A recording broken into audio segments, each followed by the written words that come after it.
Ryo était un adolescent ordinaire qui s'est fait renverser par un camion et a été réincarné dans un monde rempli de magie. Il a obtenu la capacité d'utiliser la magie de l'eau et ne voulait que vivre une vie paisible tout seul. Mais il devient bientôt le mage le plus puissant du monde entier sans même s'en rendre compte. Ryo, un garçon de 15 ans, se retrouve soudain dans un endroit blanc étrange, et alors qu'il se demande ce qui se passe, un grand blond arrive là-bas, lui disant qu'il est mort. Ryo se souvient soudain s'être fait sauter par Truck-kun et demande au blond s'il est Dieu. Il répond qu'il est plutôt un ange qui est là pour l'envoyer dans un autre monde. Ryo n'arrive pas à croire qu'il va être réincarné, et l'ange lui dit qu'il peut vivre comme il le souhaite dans sa prochaine vie. Eh bien, Ryo est un gars cool, et il veut juste vivre une vie lente et paisible. L'ange n'a aucun problème avec son choix et dit à Ryo que le monde dans lequel il sera envoyé a de la magie, et environ 20% des humains peuvent lancer des sorts. Ryo a un talent pour la magie de l'eau, et l'ange lui dit qu'il sera déposé dans une maison au milieu d'une forêt parce qu'il a choisi de vivre une vie lente. Il y aura assez de nourriture pour lui pendant 2 mois, et il y aura une barrière invisible qui empêchera les monstres de l'approcher. Bientôt, Ryo se réveille dans la maison au milieu de la forêt, et il se dirige immédiatement à l'extérieur pour tester ses nouvelles capacités magiques. Il vérifie sa maison, qui a de la viande congelée dans une pièce froide et un bain vide. Il y a un couteau et 2 livres pour débutants sur la table qui lui parlent des monstres et des plantes de la région. Après cela, il retourne à l'extérieur et expérimente la magie, découvrant qu'il peut créer de l'eau juste en l'imaginant et qu'il n'a pas besoin de chanter de sorts. Il veut prendre un bain chaud mais ne peut créer que de l'eau à température ambiante, alors il décide d'allumer un feu à la place. Il passe en mode homme des cavernes et essaie de créer du feu en frottant des bâtons ensemble, mais il n'a pas les compétences ou la force nécessaires pour cela. Il abandonne, mais ensuite il a l'idée d'utiliser la lumière du soleil pour créer du feu à la place. Pour cela, il décide de créer une lentille en utilisant de la glace, imaginant que des molécules d'eau individuelles se lient ensemble alors que la chaleur leur est volée, et finit par réussir à geler l'eau. Il sculpte ensuite la glace en une sphère et l'utilise comme lentille pour allumer un feu. Grâce à cela, il peut profiter d'un bain chaud la nuit, et il réalise qu'il peut créer de l'eau chaude directement s'il applique simplement les principes de la science moderne à la magie. Le lendemain, alors qu'il prend de la viande séchée pour le petit déjeuner, Ryo pense qu'il doit augmenter sa puissance offensive parce qu'il devra chasser des monstres une fois qu'il aura épuisé sa réserve de nourriture. Il commence par s'entraîner à tirer une boule d'eau sur un arbre. Même s'il peut toucher sa cible dès la première tentative, cela ne fait aucun dégât. Il n'est pas découragé par cela et décide de tirer un jet d'eau à haute pression parce que cela aura assez de puissance. Cependant, il ne peut pas mettre assez de force dans le jet d'eau pour atteindre l'arbre, et on dirait juste qu'il pisse de sa main. Ryo a envie d'abandonner, mais ensuite il se souvient que l'ange lui a dit que la clé pour utiliser la magie est son imagination, et qu'il ne peut s'améliorer qu'avec une pratique régulière. Alors Ryo continue de s'entraîner à tirer un jet d'eau jusqu'à ce qu'il puisse toucher l'arbre de manière constante. Et la nuit, il est capable de générer de l'eau chaude directement. Le lendemain, il essaie de créer des cristaux de glace à partir de rien parce qu'il a toujours rêvé d'utiliser le sort de lance de glaçon. Cependant, tirer un glaçon est encore plus difficile que tirer de l'eau. Mais Ryo continue de s'entraîner avec cela ainsi qu'avec ses autres variations de magie de l'eau. Les jours passent, et il devient plus habile à utiliser l'eau et la glace, et un jour, il décide de se diriger dans la forêt pour chasser de la nourriture. Il explore la belle forêt et décide de cueillir des herbes et de rentrer, mais juste à ce moment-là, il remarque un sanglier en colère qui le regarde. Ryo se fiche de terreur alors que le sanglier charge vers lui, et il parvient à peine à l'éviter au dernier moment. Le sanglier abat simplement un arbre, et Ryo rassemble son courage pour riposter. Il recouvre le sol devant le sanglier d'une couche de glace, le faisant glisser. Alors que le sanglier glisse vers lui très vite, Ryo crée plusieurs glaçons pointus pointés vers lui à la fin de la piste. Le sanglier frappe les glaçons à pleine vitesse et meurt immédiatement après avoir été transformé en passoire. Ryo n'arrive pas à croire qu'il a gagné, et la nuit, il vérifie son livre sur les monstres pour découvrir que les sangliers sont le type de monstre le plus faible. Il remarque ensuite que même si le livre parle de monstres de niveau débutant, il y a 2 entrées spéciales à la fin. La première concerne les dragons, qui sont assez puissants pour brûler des villes entières facilement, et si on en repère un, il faut immédiatement s'enfuir. La deuxième page concerne les démons, qui sont des êtres d'origine inconnue, et le livre dit simplement à tout le monde de prier pour ne jamais rencontrer un démon parce que cela signifie un game over instantané. Ryo réalise que le monde est trop grand, et qu'il doit devenir plus fort rapidement, alors le lendemain, il abandonne ses vêtements pour passer en mode Tarzan et s'aventure à nouveau dans la forêt. Cette fois, un faucon assassin l'attaque, et il évite de justesse sa première attaque. L'énorme oiseau envoie ensuite des slashes de vent invisibles vers lui, et Ryo réalise que ce monstre est bien au-dessus de son niveau. Il s'enfuit, créant des blocs de glace derrière son dos pour bloquer les slashes de vent, puis tire des jets d'eau sur l'oiseau. Le faucon assassin esquive tout et charge ensuite vers Ryo à pleine vitesse, mais il crée un mur de glace au dernier moment, bloquant son attaque. L'oiseau perd un de ses yeux à cause de la collision, et il décide de battre en retraite cette fois, ce qui soulage grandement Rio. Cependant, alors qu'il fuyait le faucon, Rio a perdu son sens de l'orientation. Alors qu'il essaie d'atteindre sa maison, il trouve soudain un lac brillant avec un chevalier sans tête debout à la surface de l'eau avec un cheval sans tête. Rio est stupéfait de voir cela, et ensuite le chevalier sans tête tourne son attention vers lui. Heureusement, il rentre chez lui indemne et continue d'explorer la forêt après cela, combattant des monstres plus forts et maîtrisant sa magie d'attaque. La nuit, il retourne au lac, où le chevalier sans tête l'attend. Rio n'a rien trouvé sur les cavaliers sans tête ou les Dulaans dans le livre, et il se demande si c'est parce que ce sont des monstres de haut niveau ou s'ils ne sont pas considérés comme des monstres du tout. Cependant, rien de tout cela n'a d'importance parce qu'il est là pour s'entraîner contre lui. Rio attaque le chevalier sans tête avec une épée en glace, mais il n'arrive pas à porter un seul coup. Il continue de recevoir des coups mais les bloque tous avec un bouclier de glace. Il finit par s'épuiser et tombe au sol, mais le chevalier sans tête ne l'attaque pas parce qu'il est en train de l'entraîner. Alors qu'il se relève, le chevalier sans tête s'approche de lui en tenant un petit couteau de cristal. Le chevalier recouvre le couteau d'eau et le gèle, le transformant en une épée de glace. Il donne l'épée à Rio, qui réalise que le chevalier sans tête lui demande de maîtriser cette technique. Peu de temps après, Rio tombe sur le faucon assassin qu'il a combattu plus tôt, mais cette fois, il a évolué en une version plus forte de lui-même, mais a aussi perdu toutes ses plumes. Le faucon évolué envoie des slashs de vent vers Rio, qui crée des murs de glace pour les bloquer instantanément. Il parvient à peine à éviter les attaques qui déchirent ses boucliers parce qu'elles sont beaucoup plus fortes que la dernière fois. Rio est obligé de s'enfuir, et il ne peut que bloquer les attaques du faucon. Le faucon accélère soudainement vers lui, et Rio arrête d'une manière ou d'une autre son attaque en empilant plusieurs boucliers de glace devant lui. Il essaie de frapper le faucon avec des glaçons, mais cela ne fonctionne pas non plus, et ensuite le faucon utilise une attaque sonique pour annuler immédiatement ses boucliers de glace.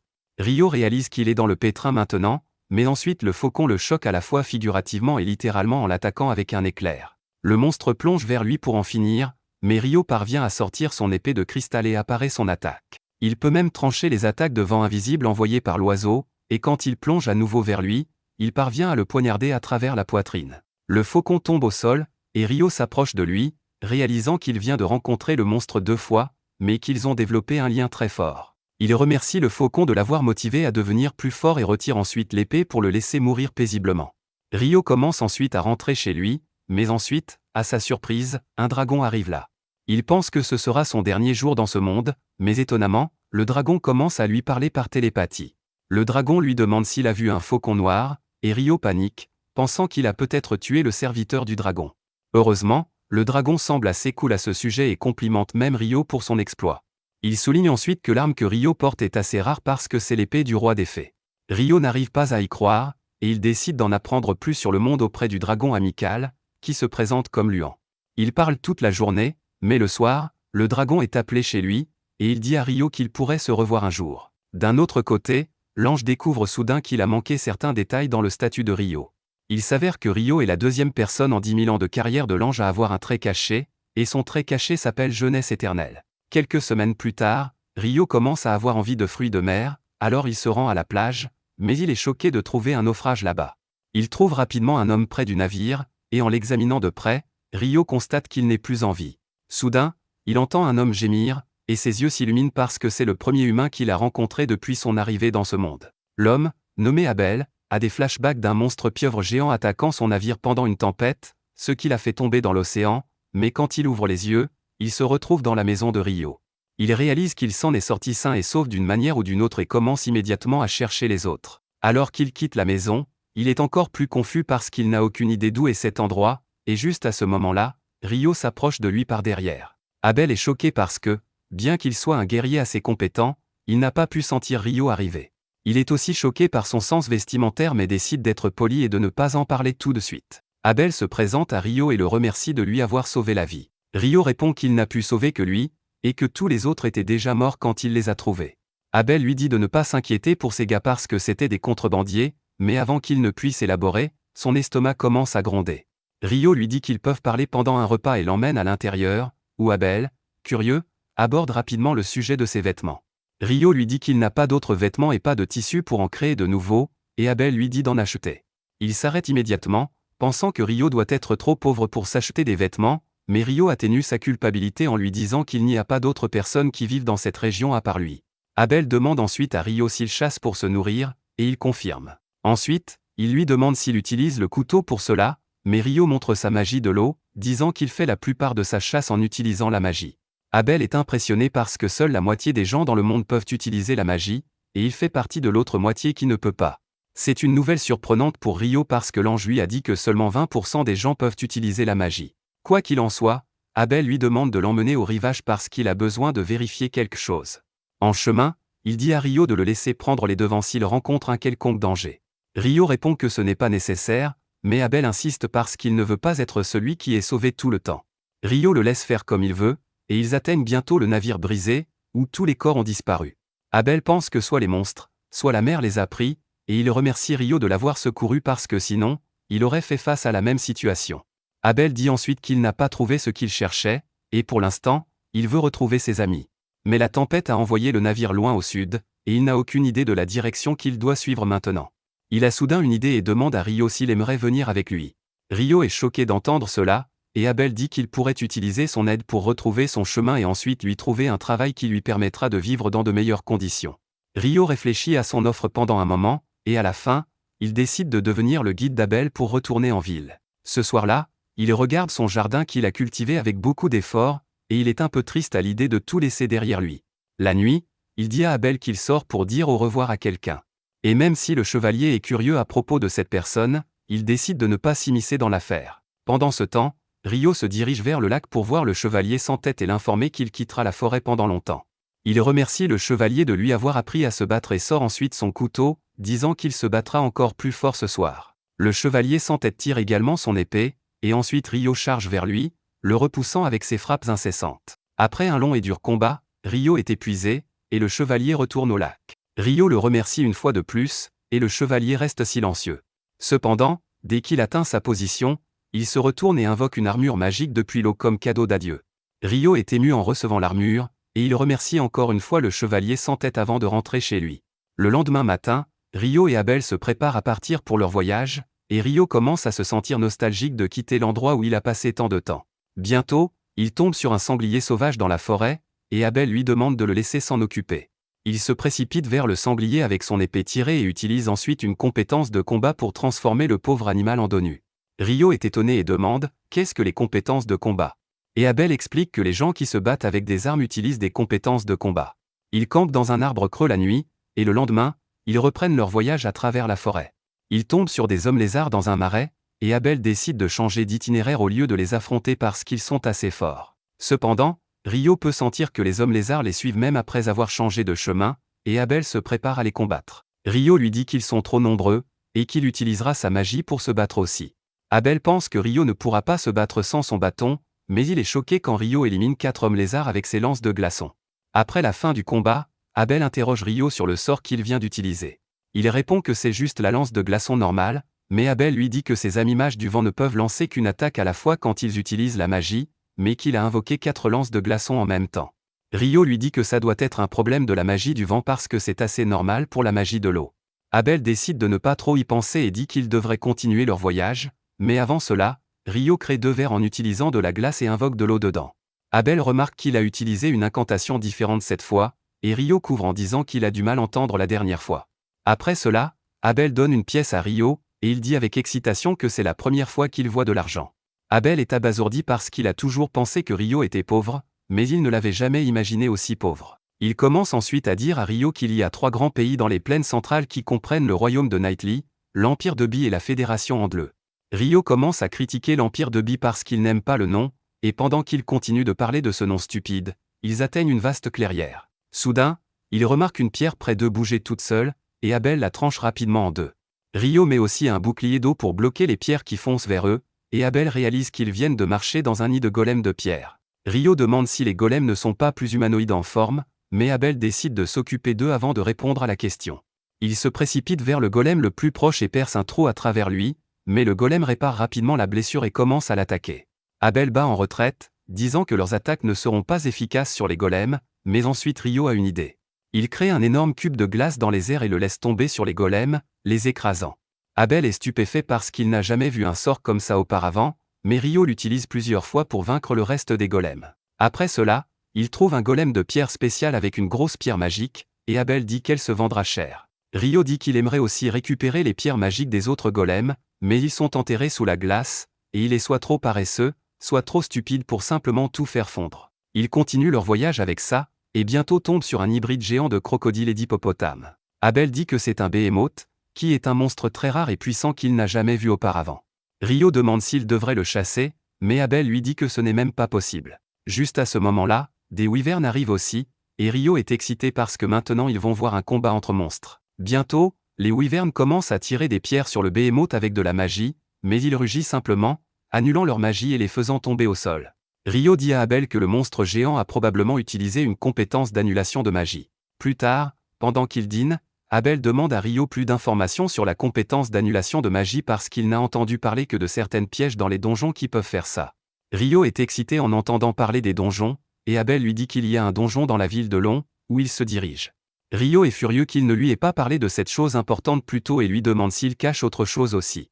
Abel lui demande s'il connaît au moins les nains et les elfes, mais Rio lui demande de lui donner les détails. Quelques jours plus tard, ils atteignent une chaîne de montagnes, et Rio dit qu'ils trouveront un établissement humain après avoir traversé les montagnes. Abel lui demande comment il peut en être si sûr, et Rio se demande s'il devrait lui dire qu'il a rencontré un dragon qui lui a beaucoup parlé de ce monde. Il décide finalement de garder le secret, disant que c'est une connaissance au-delà de la compréhension humaine. Peu de temps après, ils entendent un son étrange, et tous les deux se préparent à combattre. Cependant, quand un puissant monstre appelé Griffon s'approche d'eux depuis le ciel, Rio et Abel paniquent. Abel commence à avoir une crise de panique, mais Rio résout rapidement la situation en lançant un morceau de viande en l'air. Abel l'imite, et le Griffon attrape les deux morceaux dans sa bouche avant de s'envoler. Les garçons poussent un soupir de soulagement après son départ, et ils conviennent qu'ils n'auraient pas tenu longtemps s'ils avaient provoqué quelque chose d'aussi fort. Alors qu'ils continuent leur voyage, Abel dit qu'aucun humain n'a rencontré de behemoth ou de griffon dans les 100 dernières années, et que les hautes montagnes doivent les empêcher d'atteindre les établissements humains. Cela rappelle à Rio que les wyverns qui ont combattu le behemoth venaient du nord, ce qui signifie que leur nid est à proximité. Il s'avère avoir raison, car il trouve bientôt des wyverns en train de se nourrir d'un monstre. Rio veut combattre, mais Abel dit qu'il faut au moins 20 aventuriers expérimentés pour affronter des monstres aussi forts que les wyverns. Rio lui dit qu'ils ne pourront pas éviter de combattre à l'avenir et demande si ce serait mieux si les wyverns étaient cloués au sol. Abel confirme, disant qu'il peut en battre une en combat rapproché, et Rio sort immédiatement, chantant un long faux sort juste pour invoquer 4 glaçons pour poignarder les ailes des wyverns. Abel profite de cette occasion pour leur exploser la cervelle, mais ensuite 2 autres wyverns arrivent. Rio les cloue au sol en utilisant des glaçons, mais sans chanter de sort cette fois, et Abel devient suspicieux. Quoi qu'il en soit, ils vainquent les wyverns et collectent leurs pierres magiques, puis continuent leur voyage vers le nord.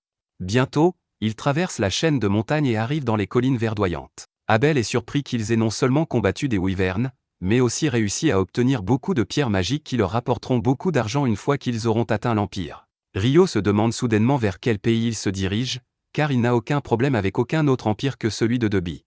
Abel lui répond que l'empire de Deby se trouve un peu plus au nord, et Rio semble soulagé d'entendre cela. Cela intrigue Abel, qui demande à Rio s'il a un problème avec l'Empire. Il répond qu'il n'a aucun problème avec l'Empire ou son peuple, mais que le nom est tellement embarrassant qu'il ne veut pas y être associé, ce qu'Abel trouve assez étrange.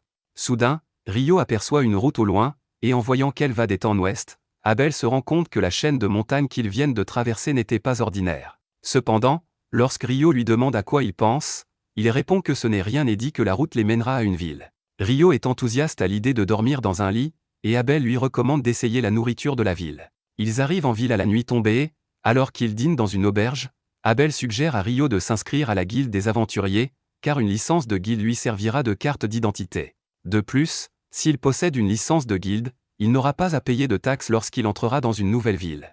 Il rappelle à Rio qu'il vient de payer une pièce d'argent pour le couvrir lorsqu'ils sont entrés dans la ville, et Rio commence à le taquiner, lui demandant s'il va garder une trace de chaque centime qu'il dépense pour un ami. Abel est légèrement gêné par ce comportement, mais il poursuit son discours et explique à Rio que s'il devient membre de la guilde des aventuriers, celle-ci lui achètera des pierres magiques et des matériaux provenant de monstres à un bon prix. Il explique que seuls les alchimistes peuvent utiliser correctement ces matériaux, et Rio devient curieux d'en savoir plus à leur sujet. Cependant, il n'a pas l'occasion de poser de questions car la serveuse lui apporte son repas, et il n'en croit pas ses yeux lorsqu'il voit une assiette de riz au curry. Rio essaie de comprendre comment le curry peut exister dans ce monde, car même dans l'anime Isekai, le protagoniste doit travailler dur et voyager à travers le monde pour créer le curry parfait, et il avait plutôt hâte d'y goûter. Le goût du curry est aussi délicieux et nostalgique que celui qu'il avait l'habitude de manger au Japon, et Rio finit rapidement son assiette avant d'en commander davantage. Le lendemain, Rio ne cesse de répéter à quel point le curry était bon et dit que c'est une autre chose intéressante qu'Abel lui a cachée. Il lui demande en plaisantant de révéler tous les secrets qu'il cache, et Abel est surpris par cela, mais Rio voulait juste qu'il lui parle des pâtisseries de la ville. Abel s'éloigne nerveusement, disant qu'il n'aime pas les sucreries, et Rio est confus à cause de son comportement suspect. Quoi qu'il en soit, ils reprennent leur voyage et atteignent bientôt la ville de Long, entourée de vastes champs de blé. Lorsqu'ils arrivent à la porte de la ville, le garde Nimé reconnaît Abel et est choqué de le voir, car il avait été porté disparu quelques mois plus tôt. Abel lui explique que beaucoup de choses se sont passées et qu'il a réussi à rentrer chez lui grâce à Rio. Nimé remercie Rio d'avoir sauvé son ami et lui serre la main avec enthousiasme, puis il commence à discuter avec Abel. Une fois à l'intérieur de la ville, Abel dit à Rio qu'il devrait se rendre directement à la guilde car, grâce à lui, Rio pourra monter immédiatement en grade lors de son inscription. Il explique que généralement, les aventuriers débutants se voient attribuer le grade F lors de leur inscription, mais si un aventurier de grade B ou supérieur peut glisser un mot en leur faveur, ils peuvent immédiatement passer au grade D. Ils arrivent bientôt à la guilde, et tout le monde est agréablement surpris de revoir Abel. Il l'entoure comme s'il était une sorte de célébrité, et Rio est heureux qu'Abel ait autant de personnes qui se soucient de lui.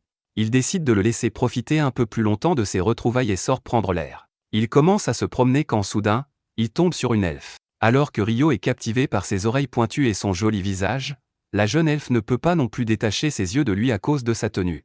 Elle reconnaît qu'il s'agit du manteau du roi des fées et dit qu'il doit beaucoup aimer Rio pour lui avoir offert un tel cadeau. Rio ne comprend même pas ce qu'elle veut dire, puis la jeune elfe lui dit qu'elle est pressée aujourd'hui, mais qu'elle espère le revoir un jour. Rio reste là, perplexe, quand Abel sort pour le chercher et lui dit de rentrer.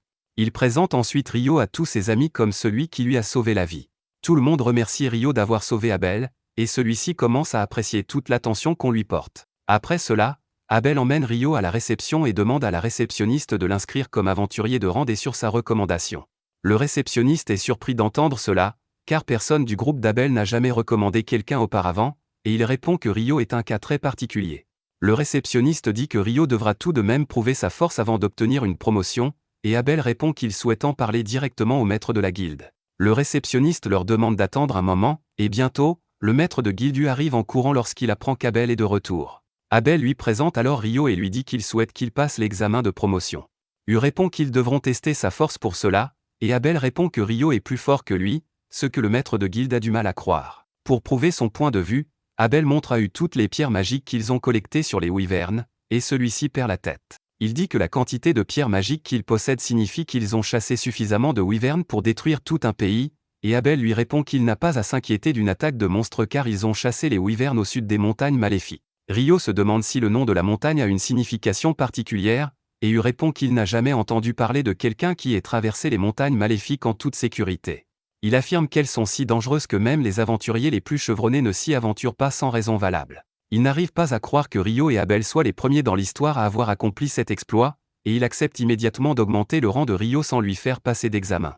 À ce moment-là, le groupe d'Abel fait irruption dans la pièce, très ému, car il pensait ne jamais le revoir. Le maître de la guilde décide de les laisser retrouver leur ami pendant qu'il emmène Rio dehors pour l'inscrire. Rio le suit, mais Abel lui demande d'attendre à la réception une fois qu'il aura terminé, car il veut lui montrer un endroit spécial. Après cela, Hu conduit Rio à son bureau tout en lui expliquant que le groupe d'Abel, les épées pourpres, est l'un des groupes les plus forts et les plus populaires. Rio n'est pas vraiment surpris par cela, et il se demande plutôt s'il mérite vraiment d'être classé dès le départ. En réponse, Hu lui dit qu'il sait à quel point Abel est talentueux, mais qu'il sait aussi qu'il ne peut pas vaincre un wyvern tout seul. Cela le conduit à penser que Rio a joué un rôle important dans la lutte contre les wyverns, ce qui le qualifie pour être classé D. À ce moment-là, la réceptionniste arrive au bureau avec le matériel nécessaire pour enregistrer officiellement Rio en tant qu'aventurier, et Hu lui laisse cette tâche car il a trop de paperasse à traiter. La réceptionniste, Nina, commence par se présenter, puis pose les questions d'entretien de base. Elle explique ensuite à Rio que pendant 300 jours après son inscription à la guilde, il peut séjourner dans les logements de la guilde, mais qu'il devra ensuite trouver un autre endroit où loger. Elle lui parle ensuite du cours sur l'exploration des donjons que la guilde propose aux nouveaux aventuriers comme lui, et Rio répond immédiatement qu'il souhaite s'inscrire à ce cours. Nina lui dit de se rendre à la salle de réunion 2 jours plus tard à 9 h du matin, et Rio est surpris d'apprendre qu'il y a des horloges ici. Nina passe ensuite à la procédure d'inscription proprement dite et demande à Rio de poser sa main sur le dispositif en cristal devant lui. Lorsqu'il pose sa main sur le cristal, celui-ci scanne ses données biométriques et les télécharge sur la plaque métallique située au-dessus, la transformant en sa carte de guilde. Nina félicite Rio d'être officiellement inscrit à la guilde, et sur ce, Il quitte le bureau. Peu après, Abel emmène Rio faire un tour en ville, prétextant vouloir lui acheter des vêtements et un bâton en guise de paiement pour l'avoir escorté jusqu'ici. Rio est ravi de recevoir les vêtements, mais il est intrigué par le bâton. Abel lui explique que tous les magiciens ont besoin d'un bâton, mais Rio répond qu'il peut très bien utiliser la magie sans aucun outil. Il ajoute qu'il utilise également une épée lorsqu'il doit se battre au corps à corps, donc un bâton ne lui serait pas d'une grande utilité. Abel est surpris d'entendre cela, et il l'est encore plus lorsque Rio lui dit que le petit couteau qu'il possède est en fait son épée. Quoi qu'il en soit, Rio lui dit qu'il a besoin de quelque chose de plus urgent que des vêtements ou un bâton, à savoir des informations sur les bases de ce monde. Peu après, il apprend que l'heure, le jour, la semaine et le mois dans ce monde sont les mêmes que sur Terre, et qu'ils utilisent même le système métrique pour mesurer les choses. Il est désormais certain que quelqu'un de la Terre est venu dans ce monde il y a longtemps et a changé la façon dont les choses sont faites, ce qui explique pourquoi il y a tant de choses familières ici. À ce moment-là, Abel revient du magasin après avoir payé les achats de Rio, puis il lui dit que l'événement principal de la journée est encore à venir. Il emmène Rio dans une immense auberge où tous ses amis de la guilde sont présents pour fêter son retour sain et sauf. Ils font la fête toute la nuit, et le lendemain matin, Nina doit venir chercher Rio pour lui montrer l'endroit où il va séjourner. Elle l'emmène dans une chambre où deux aventuriers débutants sont déjà installés, et le brun se présente comme Nils et le blond comme Ido. Ils l'accueillent dans leur chambre, et une fois que Nina est partie, Nils commence à dire à quel point il l'aime bien. Ido lui dit d'arrêter de rêver à des femmes qui ne sont pas de son niveau, puis il commence à discuter avec Rio de la vie à l'auberge de la guilde. Soudain, Nina revient dans la chambre avec un autre aventurier nouvellement inscrit, qui se présente nerveusement sous le nom d'Amen, et les quatre garçons commencent rapidement à sympathiser.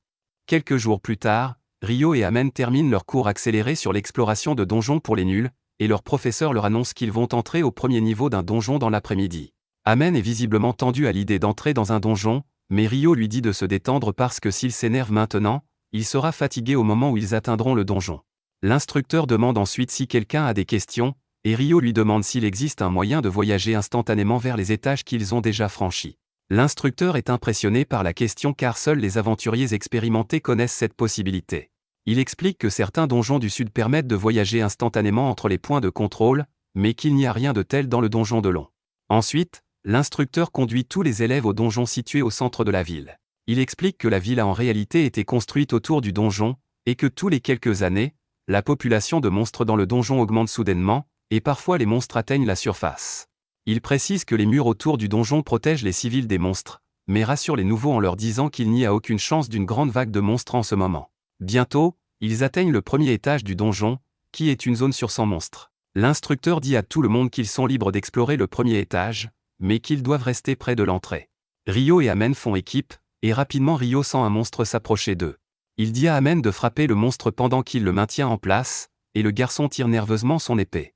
Quelques instants plus tard, une fourmi monstre arrive, et Rio l'identifie immédiatement comme une fourmi soldat grâce au livre qu'il a lu. Il dit à Amen de frapper le cou du monstre pendant qu'il l'immobilise avec des lances de glace.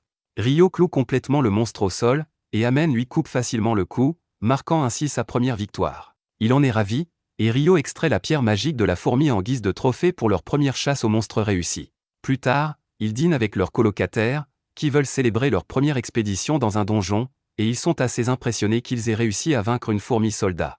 Amen dit qu'il n'a porté que le coup final, et que Rio a fait la majeure partie du travail en maintenant la fourmi.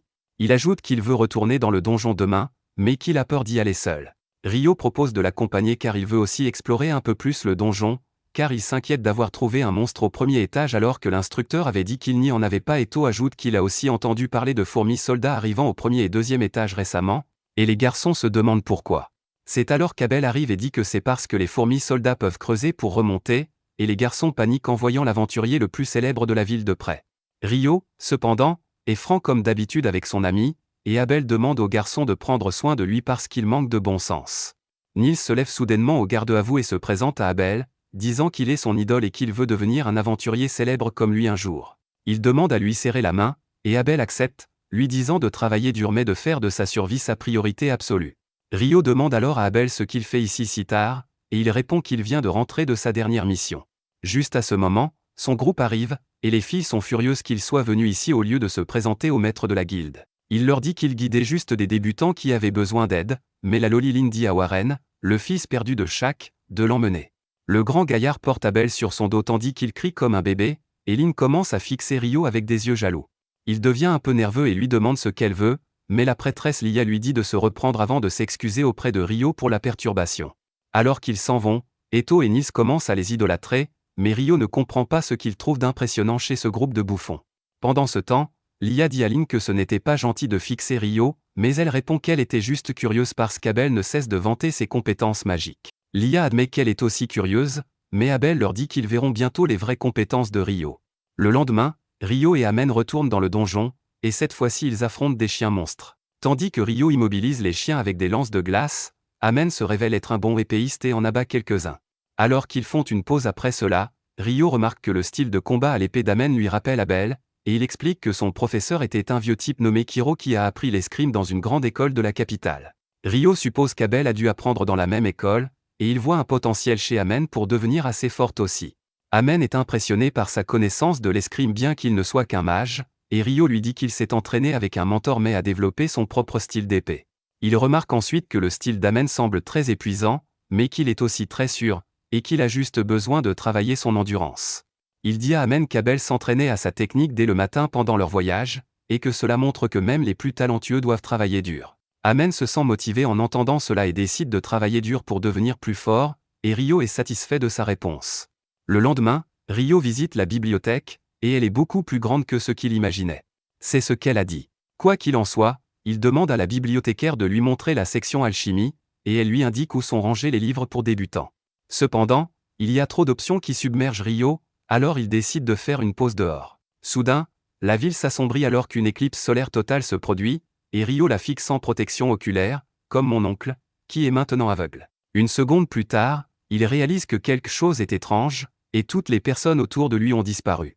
L'atmosphère elle-même semble différente, et soudain il sent une attaque venant de derrière. Il est assez rapide pour réagir à temps, bloquant le puissant souffle de feu avec un mur de glace.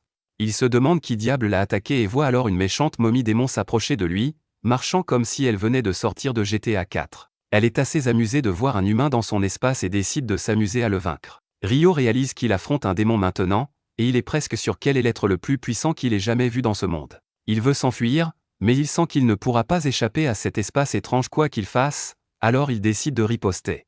Il invoque immédiatement des dizaines de boucliers de glace juste avant que la momie démon attaque, bloquant son énorme tempête de feu. Elle change brusquement d'attaque, tirant une balle de vent invisible qui perce les boucliers de Ryo, mais elle est bloquée par son armure. Le démon ne comprend pas comment une armure humaine peut bloquer son attaque, mais en regardant de plus près, elle voit que Ryo porte la robe du roi des fées. Elle réalise qu'il doit être un mage impressionnant pour avoir un tel équipement et le pouvoir de bloquer ses attaques, alors elle décide de le trancher avec son épée plutôt qu'avec la magie. Ryo sort aussi son épée de glace et bloque son attaque. Il maintient une position défensive tandis que la dame démon le repousse, mais elle est bien plus rapide que lui, et il évite de justesse un coup mortel au visage. Il décide de contre-attaquer en lui lançant des centaines de lances de glace, mais le démon les esquive toutes avec agilité, sans remarquer que l'éclipse solaire se termine pendant qu'elle perd son temps à jouer.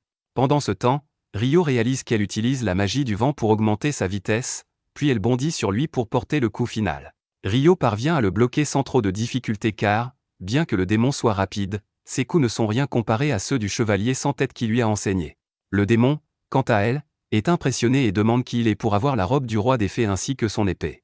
Elle crée une boule de feu pour l'attaquer, mais Ryo l'annule instantanément avec une lance de glace. Cela énerve le démon, et elle décide de le tuer rapidement car il pourrait représenter un danger pour elle si le combat se prolonge. Elle l'attaque sans pitié, mais Ryo se défend avec confiance contre ses coups. Il trouve une occasion de contre-attaquer, ce qui fait perdre l'équilibre au démon.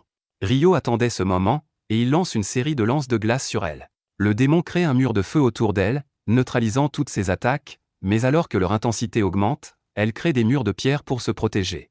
Ryo change aussi son schéma d'attaque, utilisant des jets d'eau à haute pression pour traverser le mur et blesser le démon. Elle est choquée quand ses attaques la blessent, mais heureusement pour elle, Ryo attaquait à l'aveugle à cause de la fumée. Il décide alors d'aller pour la mise à mort, mais elle saute droit sur lui pour bloquer son attaque. Alors qu'ils s'affrontent en l'air, Ryo remarque que les blessures de la femme démon guérissent super vite. Au moment où il est distrait par cela, elle l'envoie s'écraser contre un bâtiment. Mais alors qu'elle s'apprête à lancer une puissante attaque pour l'achever, elle remarque des gouttes d'eau tombant du ciel. Elle est surprise, mais quand une goutte touche son visage et la brûle, car elle était plus chaude que l'eau bouillante, elle crie de douleur. Elle s'enveloppe immédiatement dans une boule de pierre en attendant que la pluie bouillante cesse, et pendant ce temps, Ryo descend. Soudain, la femme démon libère une puissante magie de feu, faisant tout exploser autour d'elle. Elle marche menaçante vers Ryo, mais à ce moment-là, l'éclipse est presque terminée, et son épée se désintègre lorsque la lumière du soleil la touche. La démone dit qu'ils ne pourront pas terminer leur combat cette fois, et Ryo lui dit de dégager. Elle ne semble pas vraiment s'offusquer de son comportement de jerk et se présente comme Léonore, demandant à Ryo son nom. Il lui donne aussi son nom, bien qu'il précise qu'il ne veut rien savoir de plus sur un démon. Léonore est surprise que Ryo connaisse les démons, et elle pense qu'elle aurait dû faire tout son possible pour le tuer plutôt que de profiter de leur combat. Elle dit ensuite à Ryo qu'ils se battront à nouveau dans le futur, mais qu'il est possible qu'il rencontre un autre démon avant cela. Elle lui dit de ne pas se faire tuer par quelqu'un d'autre parce qu'elle sera bien plus forte la prochaine fois et l'achèvera elle-même. Ryo est choqué d'entendre cela, mais ensuite l'éclipse se termine, et tout revient à la normale sans aucune trace de la bataille qui vient de se dérouler. Ryo se sent vraiment bizarre maintenant, et il décide d'acheter quelques livres puis de se reposer. Il se rend d'abord à la banque pour retirer de l'argent qu'il a obtenu en vendant les pierres magiques de Wyvern, puis passe par son dortoir pour voir ses amis. Il remarque qu'ils ne sont pas là, mais alors qu'il s'apprête à partir, il les trouve en train de se faire harceler par d'autres aventuriers. Nils et Eto le traitent de lâches pour les avoir attaqués par surprise alors qu'ils étaient blessés, mais le chef des harceleurs, Dan, leur dit qu'ils pourront dire la même chose quand des monstres les attaqueront par surprise dans le donjon et qu'ils mourront. Soudain, ses acolytes sont assommés parce que Ryo les a attaqués par derrière, et il dit à Dan qu'il a tout à fait raison, mais qu'il devrait parfois écouter ses propres conseils. Il lui demande s'il est prêt à fuir maintenant que ses amis sont à terre, et Dan se précipite immédiatement pour le frapper. Ryo esquive simplement et le frappe dans le ventre avec la poignée de son épée, lui faisant vomir son petit déjeuner. Il passe ensuite à soigner ses amis, leur disant qu'ils ont besoin de plus d'endurance pour qu'aucun petit con ne les prenne au dépourvu la prochaine fois. Mais avant cela, il dit qu'ils devraient tous se reposer et se détendre. Ils vont au bain public, où le prêtre Eto soigne la blessure de Ryo causée par la balle de vent. Tout le monde est curieux de savoir qui a pu blesser Ryo alors qu'il est si fort, et il décide de ne pas leur parler du démon pour l'instant parce que la relaxation passe d'abord. Peu après, Amen, Nils et Eto commencent à se rendre dans le donjon en équipe. Pendant que Nils et Amen combattent les gobelins, Eto reste en retrait pour les aider et les soigner lorsqu'ils sont blessés. Nils commence à collecter les pierres magiques des gobelins pendant qu'Eto soigne Amen, et ils discutent du danger qu'ils ont couru en rencontrant des gobelins. Nils dit qu'il devrait battre en retraite maintenant, car aller plus loin serait dangereux, et Eto est d'accord avec lui, car il n'aurait pas dû trouver des gobelins archers au 4e étage du donjon. Amen, quant à lui, veut chasser d'autres monstres et gagner de l'argent, mais Nils se souvient de ce qu'Abel leur a dit, ne jamais risquer leur vie pour des choses sans importance. Finalement, il retourne à la surface, ce qui est la meilleure décision de la journée, car quelques étages plus bas, un groupe d'aventuriers a trouvé la mort aux mains d'un monstre énorme et puissant. De retour à la surface, Ryo réfléchit au fait que la magie de Léonore était hors du commun, mais qu'il était à égalité avec elle en termes de vitesse d'incantation.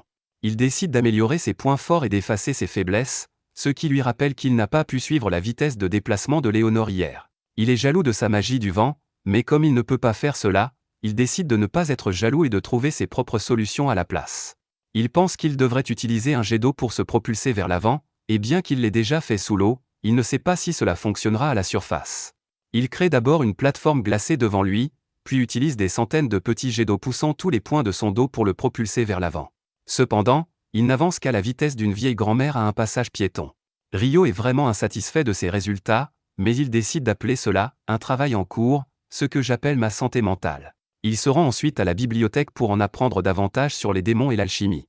Au même moment, la sorcière Lynn, du groupe d'Abel, étudie également à la bibliothèque. Elle essaie de trouver des traces d'un sort capable de créer un mur de glace suffisamment épais pour écraser les golems, mais elle ne trouve rien. Elle est ravie, car elle veut croire que Ryo n'est qu'un escroc qui a trompé Abel et pense que seul le sorcier le plus puissant du continent peut utiliser des sorts aussi puissants. Au moment où elle remet le livre sur l'étagère, elle aperçoit l'elfe Syrah. Les deux filles échangent des salutations et discutent un peu avant que Syrah ne se souvienne qu'elle doit retourner auprès de son groupe. De leur côté, Amen et les autres retournent à la guilde, et Nils se met à bégayer comme un idiot en voyant la réceptionniste, Nina.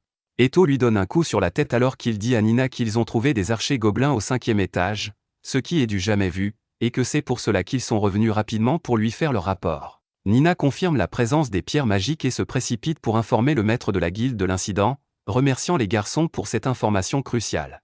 Youb n'est pas content d'apprendre que des gobelins ont été trouvés au 5e étage, alors que ce sont des monstres qui appartiennent au sous-sol du donjon, au-dessous du 10e étage. Il pense que cela pourrait être le signe d'un problème plus grave et demande à Nina de convoquer immédiatement tous les groupes de rang B et supérieurs. Nina lui répond qu'il n'y a actuellement que 2 groupes de haut rang dans la ville, à savoir l'épée cramoisie d'Abel et la brigade blanche. Abel et son groupe se rendent rapidement au bureau de Hugh, qui n'est pas ravi de devoir travailler avec la Brigade Blanche sur cette mission, car il n'apprécie pas leur chef. Les filles lui disent d'arrêter de se comporter comme une mauviette, et il finit par se calmer avant d'entrer dans le bureau. Phelps, le chef de la Brigade Blanche, est déjà là, et Abel a du mal à ne pas grimacer en le voyant. Une fois qu'ils sont tous les deux assis, Hugh explique que des gobelins ont été trouvés au 5e étage du donjon, et que l'information est tout à fait fiable. Il dit que Crimson Sword et la Brigade Blanche doivent entrer dans le donjon et enquêter pour voir s'il y a des signes d'une invasion de monstres. Il précise que la dernière invasion a eu lieu il y a 10 ans, et même s'il est encore tôt, il est possible qu'une nouvelle invasion soit imminente. Il leur propose un acompte de 100 pièces d'or et 200 pièces supplémentaires une fois la mission terminée, mais Abel lui demande s'ils sont seulement censés enquêter sur la question. Hugh acquiesce, puis Phelps demande ce qu'ils doivent faire si l'épidémie de monstres a commencé. Le maître de la guilde répond qu'ils doivent immédiatement remonter à la surface, car ils vont fermer les murs autour du donjon et demander l'aide des chevaliers pour faire face aux monstres. Il leur dit qu'il a déjà informé le seigneur et le quartier général des chevaliers à ce sujet, car s'il s'agit vraiment d'une épidémie de monstres, ils doivent s'y préparer pleinement. Il demande ensuite aux deux groupes s'ils sont prêts à accepter cette mission, et ils acceptent immédiatement. Le lendemain, Rio se prépare à se rendre à la bibliothèque nordique avant que ses colocataires ne se réveillent. Il leur dit qu'il avait l'intention d'étudier davantage l'alchimie et qu'il a entendu dire que la bibliothèque nordique possédait des livres sur des sujets plus avancés. Eto lui dit qu'il a bien entendu et que les aventuriers de rang D et supérieurs peuvent accéder à la bibliothèque nordique. Amen ajoute qu'il a entendu des rumeurs selon lesquelles des livres interdits seraient également conservés à la bibliothèque du Nord. Rio est très enthousiaste à cette idée, mais Eto lui dit qu'il doit être au moins un aventurier de rang B pour pouvoir lire ces livres. Les garçons lui souhaitent bonne chance dans sa quête de connaissances et décident de se préparer pour une nouvelle série de raids dans les donjons. Rio arrive rapidement à la bibliothèque Nord et apprécie immédiatement l'ambiance qui y règne. Il commence à chercher les livres dont il a besoin et se dit que s'il demande à quelqu'un de lui montrer les livres sur les démons, cette personne va sûrement paniquer. Cependant, alors qu'il monte les escaliers menant au premier étage, il aperçoit l'elfe Syrah et tombe immédiatement sous son charme. De leur côté, Hugh et les deux groupes de haut rang ont atteint les portes du donjon. Alors qu'il s'apprête à ouvrir la porte, Abel arrête Hugh, car son instinct lui dit que quelque chose ne va pas. Il demande à Lynn d'utiliser sa magie du vent pour scanner le premier étage à la recherche de monstres, et elle trouve immédiatement des centaines de monstres qui les attendent juste devant la porte. Tout le monde panique en entendant cela, car c'est la preuve que la grande invasion de monstres a déjà commencé. Hugh ordonne à tout le monde de battre en retraite et de contacter les chevaliers et la guilde. À la guilde, Nils et les autres voient l'avis indiquant que le donjon a été fermé, et ils pensent que c'est à cause des archers gobelins qu'ils ont trouvés. À ce moment-là, un homme arrive en courant pour annoncer qu'une invasion de monstres a commencé et que tous les aventuriers doivent se rendre sur les murs entourant le donjon pour arrêter les monstres. De l'autre côté, Rio et Syrah se sont regardés fixement pendant que tout cela se passait, puis elle finit par dire qu'ils se retrouvent à nouveau. Il se présente, puis Syrah lui demande s'il cherche quelque chose en particulier. Rio manque de laisser échapper qu'il s'intéresse aux démons, mais il se reprend et dit qu'il veut apprendre l'alchimie pour créer des golems. Syrah est impressionnée par son ambition, car créer des golems n'est pas facile, mais elle lui dit qu'il n'existe aucun livre traitant spécifiquement de ce sujet. Cependant, elle lui demande de la suivre, car elle peut lui indiquer les livres qui lui seront les plus utiles, car elle connaît presque tout de cette bibliothèque. Il commence à parler de livres et d'aventures en chemin, et Syrah révèle qu'elle est la seule membre d'un groupe d'aventuriers de rang B appelé Wind. Rio remarque qu'un ami lui a dit qu'il n'y avait qu'une seule elfe dans la ville, et Syrah lui répond que les elfes ne se mêlent pas aux humains, mais qu'elle est une exception. D'autre part, tous les aventuriers de la ville ont atteint les murs du donjon, et bientôt les monstres franchissent la lourde porte. Hugh ordonne à tout le monde de les attaquer à l'aide de magie et de flèches, déclenchant une bataille féroce contre l'armée des gobelins. Les chevaliers se joignent bientôt à eux, et la situation semble sous contrôle, mais Hugh est inquiet car il y a plus de monstres que lors de la dernière invasion. Pendant ce temps, le groupe d'Abel est à court de flèches, mais à ce moment-là, Nils lui apporte un tonneau rempli de flèches, ainsi qu'un message de Hugh indiquant que son groupe est censé éliminer le monstre boss une fois la vague de monstres terminée. Bientôt, presque tous les gobelins sont éliminés, et Hugh ordonne à Abel et Phelps de mener leur groupe au combat. Ils sautent du mur, et Lynn utilise la magie du vent pour ralentir leur atterrissage. Ils se précipitent en avant, éliminant rapidement les gobelins restants avant d'atteindre la porte et d'attendre le boss. Peu après, un général gobelin en sort, et il pense que tout sera terminé une fois qu'ils l'auront tué. Cependant, deux autres généraux gobelins apparaissent après lui, et Abel se rend compte qu'ils ont affaire à un roi gobelin. Il dit qu'ils doivent s'occuper des généraux gobelins avant l'arrivée du roi gobelin, car sinon, ils deviendront trop puissants. Il décide que Phelps et lui s'occuperont chacun d'un général, tandis que Lynn et Lia s'occuperont du dernier. Il commence à combattre les généraux, et Abel parvient à couper les bras de son ennemi quand soudain, il aperçoit le roi gobelin à l'entrée et crie à tout le monde de se baisser. L'instant d'après, un puissant coup de vent sort du donjon, tuant les généraux gobelins d'un seul coup. Tout le monde est choqué par la force et la cruauté du roi gobelin, mais Abel et Phelps savent qu'ils sont les seuls à pouvoir le combattre. Ils s'allient pour attaquer ensemble le roi gobelin, mais leurs armes ne parviennent pas à transpercer son armure. Soudain, Abel se précipite vers le roi des gobelins, utilisant son pouvoir pour se transformer en fantôme afin d'esquiver son attaque. Il se rapproche alors de lui et utilise son pouvoir de combat pour lui transpercer le cœur, mais ne parvient pas à achever sa tâche. Le roi des gobelins tente de l'attaquer, mais Abel ordonne à Lyn de l'achever alors qu'il disparaît à nouveau. Les lances de vent de Lyn le traversent et frappent le roi des gobelins, le terrassant.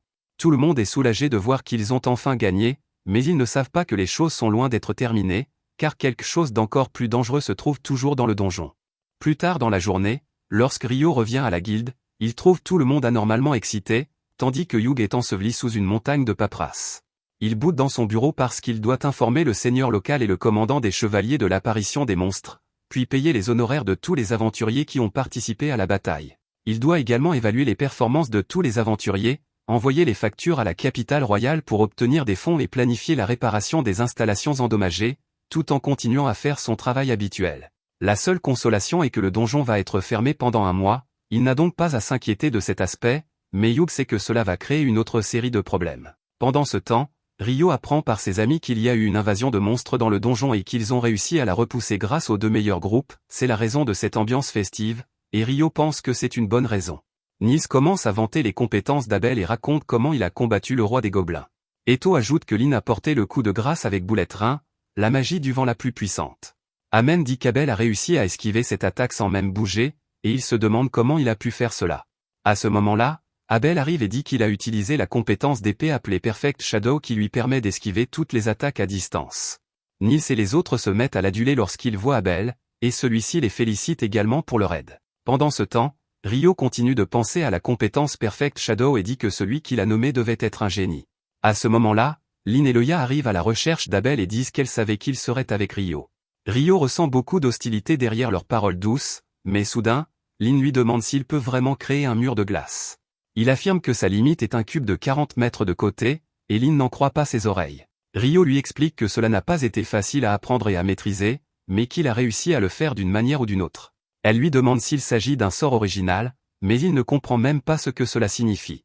Lyn lui explique que la plupart des sorts sont lancés en récitant des incantations, mais Ryo répond qu'il pense que les incantations sont une préférence personnelle. Lyn ne comprend même pas ce qu'il dit, mais avant qu'elle puisse poser une autre question, Nils dit à Ryo que la nourriture refroidit, et il se précipite immédiatement vers le comptoir. Lyn est confuse, et Abel lui explique que Ryo pense que les incantations ne sont utilisées que parce qu'elles ont l'air cool, et qu'il peut utiliser la magie sans elles, ce qui est la chose la plus bizarre que Lyn ait jamais entendue. Peu après, les emplois se font rares à la guilde. Nils et son ami regardent simplement le tableau d'affichage vide, car les emplois étaient déjà pris lorsqu'ils sont arrivés.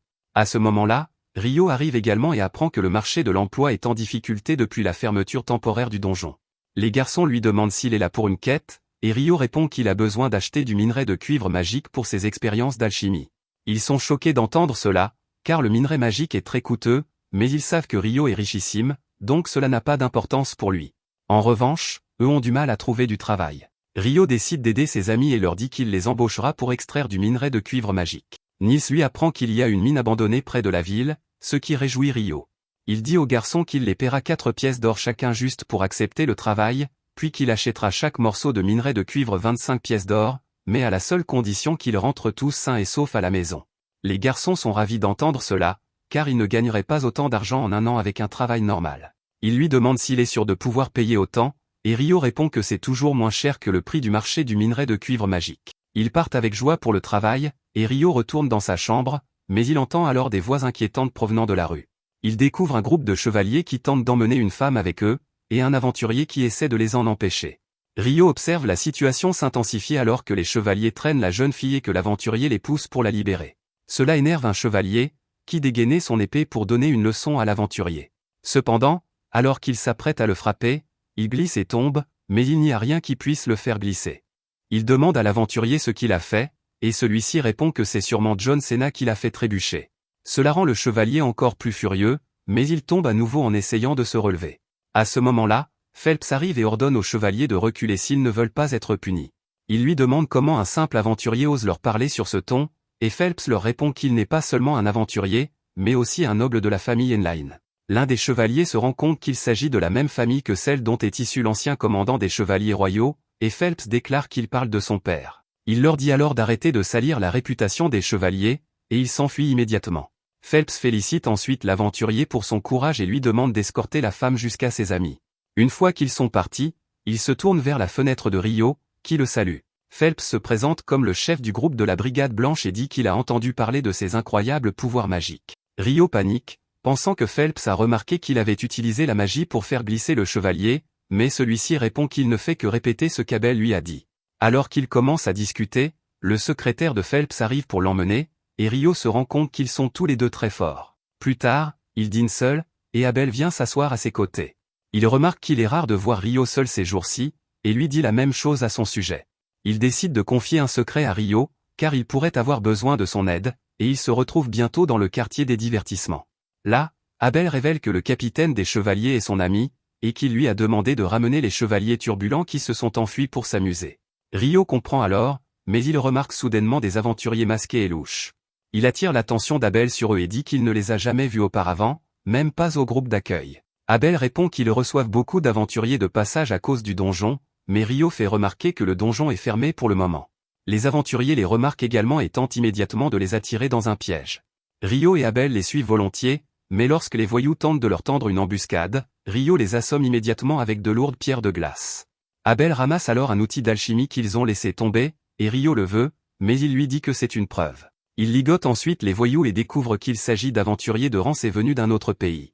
Abel décide d'informer les gardes de la ville à leur sujet et de reprendre sa mission consistant à trouver les chevaliers fauteurs de troubles, sans savoir qu'ils visent Phelps pour se venger de ce qui s'est passé plus tôt. Cependant, ils ne peuvent même pas bouger une fois qu'ils ont décidé de l'attaquer, car la secrétaire les a déjà paralysés avec des aiguilles empoisonnées. Elle lance ensuite un sort de feu, brûlant les chevaliers si complètement qu'il n'en reste même pas de cendres. Le lendemain, une équipe de recherche arrive de la capitale pour étudier le donjon après l'épidémie de monstres, et Hugh se dispute immédiatement avec leur chef, Clive, à cause de ses exigences déraisonnables. Il veut que la ville de Long fournisse de la nourriture et des provisions à tout son groupe alors qu'ils font face à une grave pénurie, et il veut également ouvrir le donjon pour l'étudier. Hugh lui répond qu'il est stupide d'ouvrir le donjon si peu de temps après une invasion, mais Clive lui dit qu'il a reçu l'autorisation du nouveau ministre chargé de l'exploration des donjons. Les deux hommes se retrouvent dans une impasse et le débat semble sans fin, alors le vieux mage sage décide d'intervenir. Il dit d'abord à Hugh qu'ils s'occuperont de la question de la nourriture la prochaine fois, et que cette fois-ci, la ville peut les accueillir. Quant à l'ouverture du donjon, Clive dit que Hugh n'a pas le choix, mais il décide de poser une condition. Il dit que si la ville ou ses citoyens subissent un préjudice à cause de l'ouverture du donjon, la responsabilité en incombera au ministère. Clive est furieux en entendant cette exigence, mais Hugh lui fait clairement comprendre qu'il n'ouvrira pas la porte du donjon tant qu'il n'aura pas accepté. Le vieux mage convainc Clive d'accepter la condition, puis déclare qu'ils engageront des aventuriers expérimentés comme gardes pour cette mission. De son côté, Rio se rend à l'auberge où séjourne Abel et son groupe pour voir si la nourriture y est meilleure qu'à l'auberge de la guilde. Cependant, alors qu'il s'apprête à entrer, une jeune fille sort en courant et lui demande de l'emmener à la guilde des aventuriers car elle a un message urgent à délivrer. Rio a très faim, mais il décide d'aider la jeune fille, qui remet la lettre à Abel. Son professeur de la capitale royale la lui a envoyé pour lui demander d'aider le groupe de recherche qui est envoyé explorer le donjon. Abel n'est pas sûr de vouloir le faire, car il y a de nombreuses années, un puissant groupe de rangs est entré dans un donjon peu après une épidémie et n'en est jamais revenu. Rio lui dit qu'il devrait refuser la demande dans ce cas, et il décide de retourner à l'auberge pour déjeuner. Pendant ce temps, la jeune fille se présente comme Nathalie, une magicienne novice issue d'une famille réputée pour ses talents en magie de l'eau. Lynn lui demande immédiatement si elle connaît un sort permettant de créer un mur de glace dans les airs, mais elle répond que non, car elle commence tout juste à apprendre la magie. Nathalie leur demande s'il y a quelqu'un qui peut lancer de tels sorts, et ils lui répondent que le type qui l'a amené ici en est capable. Elle est surprise d'entendre cela, et Abel recommence à fixer Rio du regard. Il ordonne ensuite aux membres de son groupe de ne jamais combattre Rio sous aucun prétexte, car ils ne pourront pas le vaincre ensemble. Il dit également à Nathalie que si elle a besoin d'aide et qu'elle ne les trouve pas, elle doit immédiatement aller voir Rio. Le lendemain, l'équipe de recherche se prépare à entrer dans le donjon, et Abel finit par accepter de les protéger. Il connaît le vieux mage depuis longtemps, et il discute de l'outil de détection de mana qui peut transmettre les signaux de mana du donjon à l'équipe d'analyse qui a établi son campement à l'extérieur. 3 jours s'écoulent, et l'équipe de recherche atteint le 7e étage du donjon, mais ne trouve rien d'inhabituel. Cependant, Clive et son équipe de l'Académie royale semblent pressés de trouver quelque chose, et Abel décide de ne pas s'embêter avec des crétins pompeux comme eux. Au même moment, À l'extérieur, les aventuriers de rang inférieur reçoivent des informations sur ce qui se passe dans le donjon et les missions qu'ils peuvent accepter tant qu'il leur est encore interdit d'y entrer. Ryo a une question en tête et interroge Yug sur la couleur des pierres magiques que les monstres de l'épidémie ont laissé tomber. Yug lui répond que c'est une excellente question, car tous les gobelins ont laissé tomber des pierres magiques jaunes alors qu'elles devraient être vertes. Pendant ce temps, Clive et son équipe tombent soudainement sur une porte suspecte dans le donjon qui émet d'étranges signaux énergétiques. Ils pensent qu'il s'agit d'un portail menant vers un endroit lointain, alors ils installent leur équipement autour. Cependant, alors qu'ils tentent de toucher la porte, tout le monde disparaît soudainement, et Nathalie, qui prend les mesures, est choquée car les mesures cessent également dès que tout le monde disparaît. Heureusement, tout le monde a été téléporté au même endroit, et Abel confirme la sécurité de son équipe avant de rejoindre le mage senior. Clive, quant à lui, ordonne à ses hommes de commencer à examiner l'étrange prairie où ils se trouvent, mais il leur demande d'être prudents car ils ne savent pas quel danger les guette ici. Son bras droit arrive à ce moment-là et lui demande ce qu'ils doivent faire maintenant. Clive n'en a aucune idée, mais au moins, sa théorie selon laquelle les monstres venaient du 38e étage du donjon s'est avérée fausse. Il réalise maintenant que les monstres provenaient de cet endroit étrange qui se trouvait au-delà de la porte. Il pense que c'est une grande découverte et qu'avec cela, il pourra accéder au poste de ministre en un rien de temps. Alors qu'il sourit en lui-même, l'autre chercheur lui montre des silhouettes à l'horizon, qui ressemblent à des Pokémon effrayants. De leur côté, Nathalie et l'équipe chargée de la collecte de données s'inquiètent de la perte du signal. Soudain, le signal revient et leur indique que l'équipe d'exploration se trouve au 40e étage, mais il disparaît à nouveau immédiatement. À ce moment-là, un homme nommé Christopher arrive et se présente comme le représentant de l'université de magie. Il demande aux chercheurs de l'académie ce qu'ils ont découvert et leur demande de partager tout ce qu'ils peuvent, malgré le fait que leurs organisations soient rivales. Il explique qu'il y a quelques minutes, les personnes qui sont entrées dans le donjon ont disparu, et que s'ils ne comprennent pas ce qui se passe, il sera peut-être trop tard pour eux. Les chercheurs sont sous le choc, et Christopher leur explique qu'il a engagé des aventuriers pour entrer dans le donjon, mais qu'au moment où ils s'apprêtaient à les suivre dans l'escalier, ils ont tous soudainement disparu. Les chercheurs sont choqués d'entendre cela, et leur chef confirme qu'ils ont également constaté la disparition de leur équipe il y a quelques minutes, puis que leur signal est réapparu brièvement, mais qu'ils se trouvaient au 40e étage.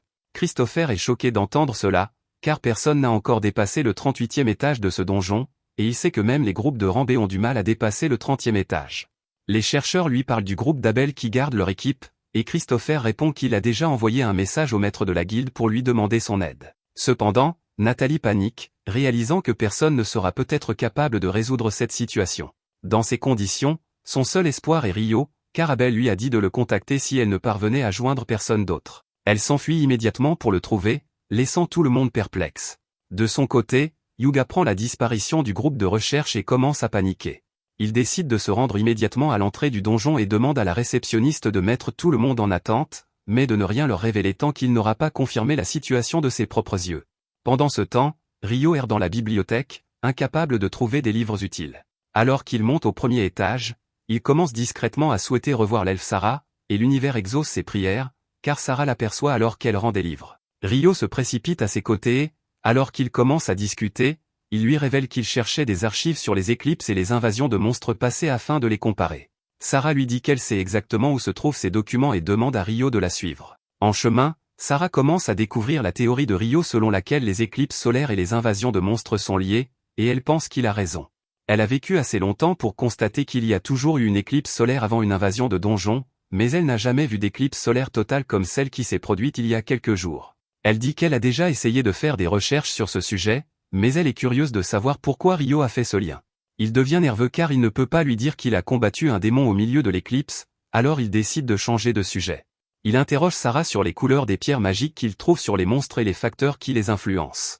Elle le laisse changer de sujet et répond que le facteur principal est l'âge du monstre. Ryo répond qu'il a appris cela d'Abel pendant leur voyage, puis dit qu'il est curieux de savoir pourquoi les pierres magiques trouvées sur les monstres pendant l'épidémie sont de couleur jaune. Sarah est perplexe en entendant cela, car seuls les monstres récemment nés ont des pierres magiques pâles, et elle soupçonnait que ce sont les monstres anciens et puissants du donjon qui sont sortis pendant l'épidémie. Ryo est d'accord avec elle, car les gobelins les plus faibles sont un cas à part, mais les généraux gobelins et le roi gobelin ne peuvent pas quitter le donjon juste après leur apparition. Il trouve cela peu naturel, mais créer artificiellement une horde de monstres aussi importante nécessiterait une quantité ridicule de mana. Sarah dit qu'elle a lu des documents indiquant que les pierres magiques extraites lors d'une précédente épidémie de monstres étaient également jaune pâle et demande à Ryo s'il souhaite voir ces documents anciens et abîmés.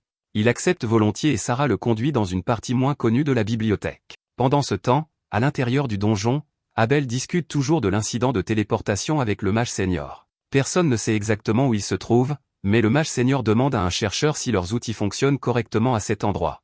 Il vérifie que le détecteur de mana fonctionne toujours et pense que l'équipe chargée de la collecte de données est au courant de leur situation et pourra donc bientôt leur envoyer de l'aide. Le mage senior pense toutefois que les secours pourraient ne pas arriver à temps. Il demande à Leuya si cet endroit ne lui rappelle pas quelque chose, et elle réfléchit intensément avant de se rendre compte qu'il ressemble beaucoup à un sanctuaire, qui est le niveau le plus élevé de magie défensive. Elle explique à Abel et aux autres que seuls les prêtres les plus puissants peuvent utiliser ce sort, considéré comme un miracle divin capable de bloquer n'importe quelle attaque. Abel se rend compte que s'ils se trouvent à l'intérieur d'une sorte de barrière, ils ne peuvent pas en sortir, et personne ne peut non plus entrer dans la barrière pour les aider. Le mage est d'accord avec lui, et Leuya dit que s'ils ne parviennent pas à trouver où se termine la barrière, c'est qu'elle doit être immense.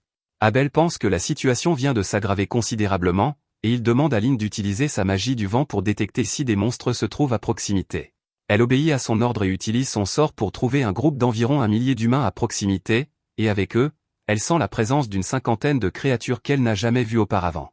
Abel et le mage pensent que les 1000 humains doivent être Clive et son groupe, et ils décident de les rencontrer car ils ne savent rien des créatures qui les accompagnent. De son côté, Hugh atteint l'entrée du donjon et rencontre Christopher et les chercheurs. Il perd tout espoir lorsqu'il apprend que l'équipe de recherche a été retrouvée au 40e étage, car même s'il envoyait tous les aventuriers de la ville, il ne pourrait pas les sauver. Christopher ajoute qu'il ne peut pas prendre le risque d'entrer dans le donjon maintenant, et Hugh approuve sa décision. Dans cette situation, il ne peut qu'espérer qu'Abel et les autres soient en sécurité, où qu'ils se trouvent. Pendant ce temps, Clive et ses hommes ne sont pas du tout en sécurité.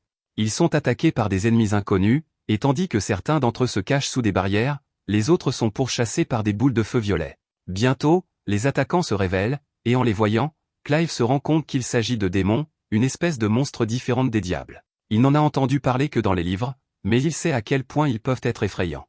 Cependant, les aventuriers qui ne sont pas protégés par les barrières décident de combattre les démons, et ils sont rapidement détruits. Lorsqu'Abel et les autres arrivent sur place, seuls Clive et une poignée de ses hommes sont encore en vie.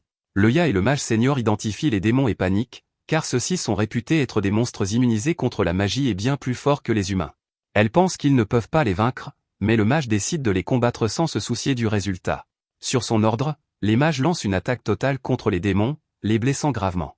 Leuya est surprise de voir que la magie blesse réellement les démons, et le vieux mage lui explique qu'il n'a jamais été prouvé qu'ils étaient immunisés contre la magie, et qu'il s'agissait seulement d'une hypothèse. Il ordonne alors aux mages d'attaquer à nouveau les démons, mais se rend compte qu'ils vont manquer de mana avant d'avoir vaincu leurs ennemis. À ce moment-là, Abel repère un monstre boss parmi les démons, et il comprend qu'ils doivent le vaincre s'ils veulent régler la situation une bonne fois pour toutes. Après quelques rounds supplémentaires, les mages sont à court de magie, et Abel décide alors de charger avec son groupe. Warren bloque les attaques des démons pendant que les autres parviennent à les éliminer rapidement. Grâce à leur travail d'équipe, ils vainquent de nombreux démons, mais Lynn est alors à court de pouvoirs magiques, et Leuya et Warren doivent la couvrir. Abel remarque qu'il ne reste plus que 6 démons, mais le monstre boss est parmi eux. Leuya remarque qu'il pourrait s'agir d'un prince démon qui se réveillera un jour en seigneur démon.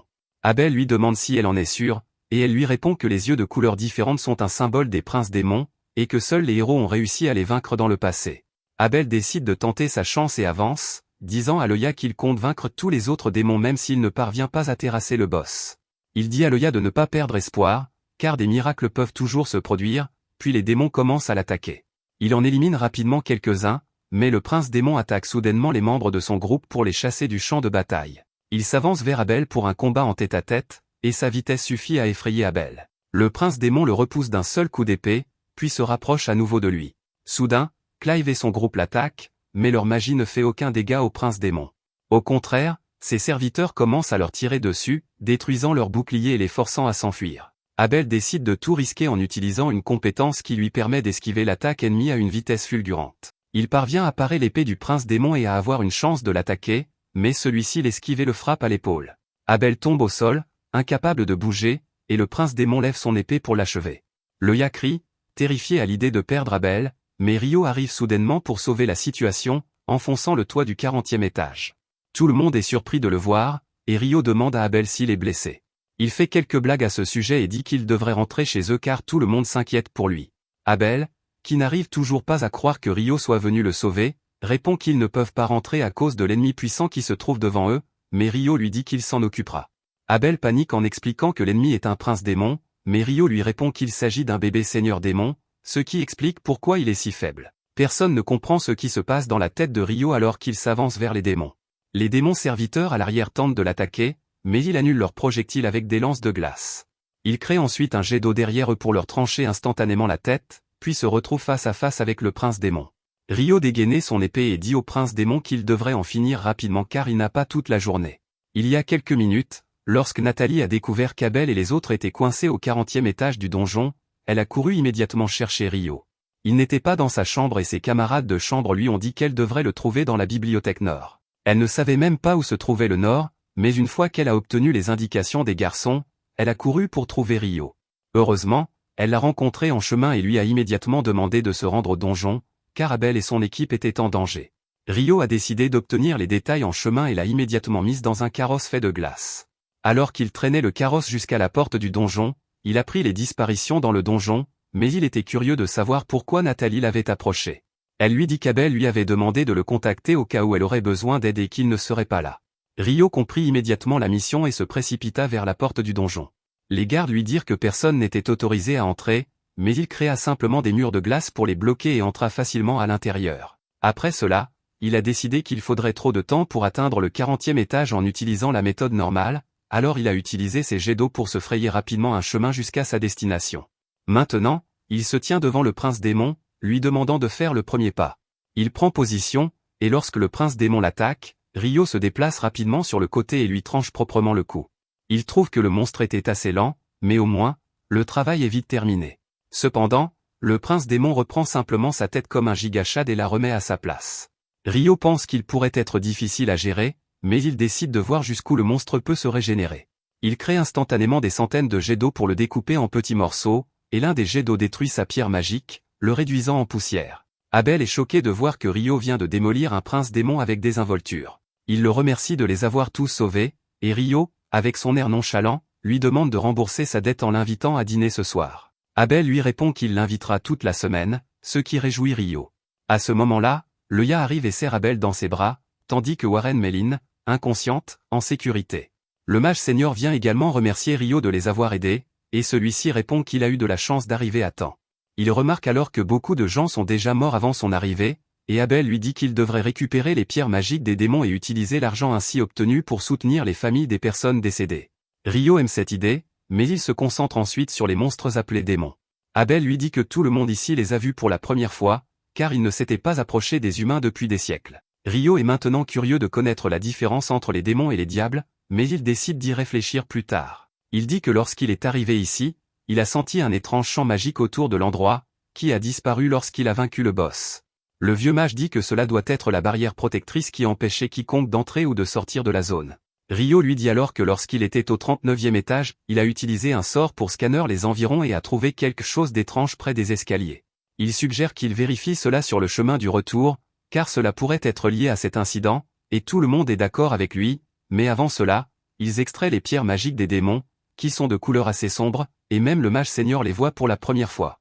Leuya dit qu'il n'y a pas de pierres magiques provenant de démons, même dans les musées et les bibliothèques gérées par l'église. Le mage senior ajoute que les démons sont censés posséder une magie spatio-temporelle, car ils apparaissent toujours de nulle part, et Ryo commence à penser qu'il manque quelque chose dans toutes ces informations. Quelque part dans un autre donjon, un groupe mené par le héros roman trouve un hôtel sombre et l'utilise pour invoquer le seigneur démon. Cependant, au lieu du seigneur démon, c'est la démoniste Léonore qui arrive. Elle est très surprise de voir des humains qui la prennent pour le seigneur démon, et lorsqu'elle apprend que Roman est le héros qui va vaincre le seigneur démon, elle espère qu'il sera vraiment fort. Elle décide de le combattre, mais le combat se termine en une fraction de seconde, le héros empalé sur son épée. Léonore s'ennuie à mourir, alors elle se rend immédiatement à côté de l'autel et prend la pierre noire qui se trouve dessus comme butin. Les autres aventuriers ont trop peur pour la combattre, et elle leur dit d'aider le héros à la place, car ils peuvent encore le sauver. Les aventuriers lui obéissent et soignent le héros, qui maudit Léonore, la traitant toujours de seigneur démon. Elle lui dit qu'elle n'est pas le seigneur démon, mais en réalité quelqu'un de bien plus puissant que lui. Elle dit à Roman que son groupe pourrait peut-être vaincre l'actuel seigneur démon, mais que cela ne le rend pas assez fort pour la défier. Elle commence à raconter comment elle a rencontré un humain nommé Ryo qui était aussi fort qu'elle et dit au héros de devenir 1000 fois plus fort s'il veut atteindre son niveau avant de disparaître à travers un portail. De retour dans le donjon de Ryo, il trouve une sphère noire fissurée, identique à celle que Léonore a emportée dans son donjon. Tout le monde est intrigué, mais il ne trouve aucune information à son sujet. Le vieux mage décide donc de l'emporter à la surface pour l'étudier. Ils atteignent rapidement la surface, où Hugh est heureux de voir qu'au moins Abel et son groupe sont revenus vivants. Cependant, il prévoit de parler à Rio de ses actions avant toute autre chose. Il lui demande ce qu'il avait en tête lorsqu'il a piégé les gardes dans des murs de glace et s'est dirigé vers l'intérieur du donjon. Rio s'excuse docilement, mais le vieux mage prend sa défense, disant à Hugh que si Rio n'était pas arrivé à temps, ils seraient tous morts. Hugh est choqué d'entendre cela, et le vieux mage lui dit qu'ils peuvent discuter des détails dans une tente, et il décide de remercier Rio d'avoir sauvé la vie de tout le monde. Plus tard, le vieux mage raconte à Hugh qu'ils ont rencontré 50 démons au 40e étage du donjon, parmi lesquels se trouvait même un prince démon. Hugh est terrifié rien qu'à l'idée, et il pense que c'est grâce au groupe d'Abel qu'ils ont réussi à survivre. Le vieux mage lui dit qu'Abel et les autres étaient bons, mais qu'ils n'étaient pas de taille face au prince démon. Cependant, Rio est venu à leur secours au dernier moment et a rapidement vaincu le prince démon. Hugh n'arrive pas à y croire, et le vieux mage lui dit que Rio devrait être leur priorité absolue à présent. Il veut s'assurer que Rio reste en bon terme avec leur pays, mais cela sera difficile si les nobles stupides tentent de s'immiscer dans l'affaire. C'est pourquoi le mage suggère de ne pas mentionner le nom de Rio dans les registres officiels afin de le protéger des nobles, et Hugh accepte. Le lendemain, Rio emmène ses colocataires faire de l'exercice matinal, mais il n'arrive pas à le suivre. Il décide de les laisser derrière lui et retourne en ville, où l'odeur du curry l'attire vers un restaurant. À sa grande surprise, il y retrouve Sarah, et pendant qu'il mange, elle lui pose des questions sur son rang et d'autres choses. Une fois le repas terminé, Rio demande à Sarah pourquoi elle ne vient jamais à la guilde alors qu'elle est aventurière, et elle lui répond qu'elle travaille actuellement comme instructrice d'escrime pour les chevaliers locaux, et qu'elle n'a donc pas besoin de traiter avec la guilde. Rio est surpris d'entendre cela, et Sarah lui dit qu'elle est beaucoup plus forte qu'elle n'en a l'air. Elle lui demande ensuite de se joindre à elle pour une séance d'entraînement s'il est libre plus tard, et Rio accepte l'offre car il est resté un peu insatisfait après son combat contre le prince démon hier. Ils se rendent tous deux à la caserne des chevaliers et prennent position, puis Sarah se jette sur lui. Rio a du mal à suivre son rythme, mais il parvient à bloquer ses attaques et tente même de riposter. Sarah est très impressionnée par lui, car aucun chevalier n'est capable d'en faire autant, et elle décide de se battre sérieusement contre lui. Elle l'attaque avec encore plus de vitesse au deuxième round, et cette fois, Rio n'arrive même pas à bloquer correctement ses attaques. Il est repoussé sans cesse, puis Sarah brise son épée en deux. Rio accepte sa défaite, mais la jeune elfe le serre soudainement dans ses bras, trop excitée d'avoir trouvé quelqu'un capable de la suivre. Elle ne cesse de le féliciter et lui demande où il a appris à manier l'épée. Rio lui répond que c'est le roi des fées qui lui a enseigné l'art du combat, ce qui surprend beaucoup Sarah, car le roi des fées est aujourd'hui davantage considéré comme un mythe. À ce moment-là, sa servante arrive pour l'appeler à ses cours avec le petit-fils du seigneur local, et Sarah décide de prendre congé. Elle demande à la servante de bien s'occuper de Rio, car c'est une personne spéciale pour elle, et la pauvre fille pense que les deux sont en couple. Alors qu'elle accompagne Rio dehors, une calèche s'arrête devant eux, et il s'avère que c'est Hugh, qui revient d'une réunion avec le seigneur. Il dit à Rio de monter car ils doivent parler de l'incident de l'autre jour, et Rio s'inquiète d'être réprimandé. Cependant, Hugh lui dit que le vieux mage l'a mis au courant des détails et qu'il peut fermer les yeux sur ses actions cette fois-ci.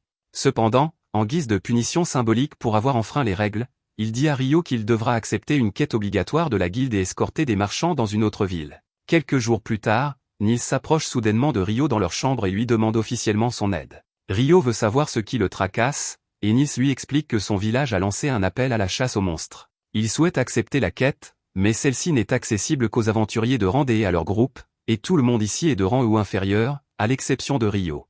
Nils supplie Rio de former un groupe temporaire avec lui afin qu'ils puissent accepter la mission, et Amen ajoute qu'ils vont affronter des gobelins et des squelettes, ce qui ne devrait pas être trop difficile.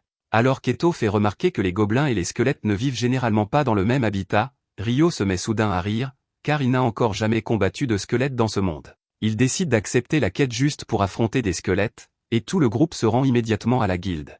Hugh leur demande s'ils sont sûrs de vouloir accepter la quête, car le village n'est pas vraiment tout prêt, mais Nils est certain de vouloir rentrer chez lui pour aider son peuple. Hugh explique alors qu'ils ont déjà envoyé 2 groupes pour s'occuper des monstres. Le premier était un groupe de rang et le second de rang D, mais tous 2 ont échoué.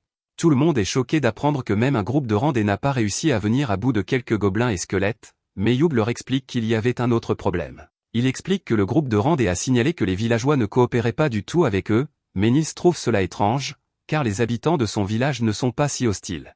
Hugh décide de laisser les garçons accepter la mission, car il vient lui-même d'un petit village et comprend leurs problèmes. Cependant, il les avertit que la mission peut être dangereuse et que le prêtre Eto sera important pour la réussite de leur groupe, car il est le seul à pouvoir les soigner. Il ajoute ensuite que Rio a encore quelques jours avant le début de sa mission d'escorte obligatoire et qu'il peut terminer cette quête avant cela. Rio et ses amis partent le lendemain pour le village de Cagliati, qu'ils atteignent assez rapidement car leur endurance s'est considérablement améliorée après avoir couru chaque jour. Les villageois saluent Nils et lui souhaitent la bienvenue, ce qui surprend quelque peu Rio, car il était presque certain que Nils avait été banni du village pour avoir causé des problèmes. Bien que Nils soit en colère contre cette remarque, il ne peut pas lui en vouloir trop longtemps, car Rio a raison de dire qu'il a causé des problèmes. Quoi qu'il en soit, il conduit le groupe chez le chef du village, Bulan, qui est très heureux de le voir. Après avoir présenté ses amis à Bulan, Nils s'assoit pour discuter de la quête de chasse aux monstres. Bulan dit que les choses pourraient mieux se passer cette fois-ci, car Nils connaît les coutumes du village, mais Nils est curieux d'en savoir plus sur le rapport du groupe de randonnée. Il demande à Bulan si les villageois n'ont vraiment pas coopéré avec le groupe de randonnée, et il commence son récit à partir du moment où il a aperçu pour la première fois les monstres squelettes. Il raconte que lorsque le groupe classé E est arrivé au village, ses membres se sont enfoncés trop profondément dans la forêt orientale, où les villageois n'ont pas le droit de s'aventurer. Ils auraient de toute façon été chassés par les villageois, mais ils ont été blessés et sont rentrés par leurs propres moyens. Une fois que le groupe classé D est arrivé au village, les villageois ne pouvaient plus leur faire confiance. Ils ne voulaient même plus héberger les aventuriers, et c'est pourquoi le groupe classé D est également reparti les mains vides. Nils comprend parfaitement la réaction des villageois, mais il sait que ses amis ne peuvent pas suivre l'histoire sans quelques informations supplémentaires. Cependant, ces informations sont un secret du village, et il leur demande d'attendre qu'il obtienne l'autorisation du conseil du village pour leur en parler. Plus tard dans la nuit, il passe la nuit chez Nils, où son petit frère et sa petite sœur les accueillent. Ils discutent du fait que Nils a toujours voulu devenir aventurier dès qu'il aurait atteint l'âge requis, mais que malheureusement, leurs parents sont morts et qu'il est resté pour s'occuper d'eux jusqu'à ce qu'il soit prêt à vivre seul. À ce moment-là, Nils revient de sa réunion avec le conseil et annonce à ses amis que le conseil lui a donné la permission de leur révéler les secrets du village. Il leur demande de garder le secret et commence à leur expliquer qu'il y a deux choses spéciales à propos de leur village. La première est leur bête gardienne qui vit dans la forêt orientale, et Rio est tout excité rien qu'en entendant cela. Il commence à penser que la bête gardienne va probablement être possédée par un dieu maléfique et les attaquer, car c'est ce qu'il a vu dans les animes, et qu'il devra alors la combattre. Nils le tire de ses pensées délirantes et lui dit que la deuxième chose spéciale à propos de leur village est le sanctuaire. Il ajoute que le chef du village leur montrera personnellement le sanctuaire le lendemain et qu'ils devraient se reposer en vue de la bataille à venir. Le lendemain, Bulan emmène Rio et son groupe dans la zone où se trouvent les gobelins. Eto et Amen trouvent des empreintes de gobelins et pensent qu'il doit y avoir un nid à proximité. À ce moment-là, Rio sent que des gobelins s'approchent d'eux, et Nils suggère de tous les tuer sauf un, car ce gobelin se précipitera chez lui et ils pourront alors anéantir toute la colonie de gobelins. Bientôt, les gobelins arrivent à leur emplacement, et Rio utilise sa magie de glace pour les piéger. Les autres garçons se jettent sur les gobelins sans défense et les éliminent, n'en épargnant qu'un seul afin qu'il puisse retourner auprès de sa famille. Les garçons le suivent et le trouvent en train de parler à d'autres gobelins à l'extérieur d'une grotte. Rio décide qu'ils doivent d'abord éliminer les gobelins à l'extérieur, et il les piège immédiatement dans la glace, donnant à ses amis la possibilité de leur porter le coup de grâce. Cependant, dès qu'ils en ont fini avec la foule, le grand chef des gobelins apparaît. Nils et les autres sont terrifiés lorsqu'ils découvrent que leur prochain adversaire est un général gobelin, mais Rio le cloue au sol avec ses chaînes de glace, puis demande à Nils de l'achever. Grâce à cela, ils parviennent à tuer facilement le général gobelin et à extraire sa pierre magique avant de retourner au village. Au village, la vieille femme les attend et elle est heureuse d'apprendre que les garçons se sont déjà occupés des gobelins. Elle leur demande de la suivre jusqu'au sanctuaire, et Eto remarque un étrange bijou attaché à son bâton. Pendant ce temps, Rio est occupé à imaginer un scénario dans lequel la bête gardienne serait possédée par un esprit maléfique et où il devrait la combattre, mais Nils lui dit d'arrêter de penser à toutes ces horreurs. Alors qu'il se dirige vers la forêt, Eto s'approche de la vieille femme et lui pose des questions sur le pendentif accroché à son bâton. Il reconnaît qu'il s'agit de l'emblème de la déesse mère de la terre, et la vieille femme est impressionnée par ses connaissances. Rio est curieux d'en savoir plus, et Eto lui explique qu'il était une fois cette dieu qui était vénérée dans ce pays, mais que désormais, toutes les églises ne vénèrent plus que la déesse de la lumière. La vieille femme dit que même si les autres dieux ont été oubliés par la plupart des gens, leur village vénère la déesse de la terre depuis des générations. Elle explique ensuite qu'elle peut également utiliser la magie de guérison, mais contrairement aux prêtres qui ont besoin d'incantations et de sorts, les disciples de la déesse de la terre peuvent lancer des sorts même sans cela.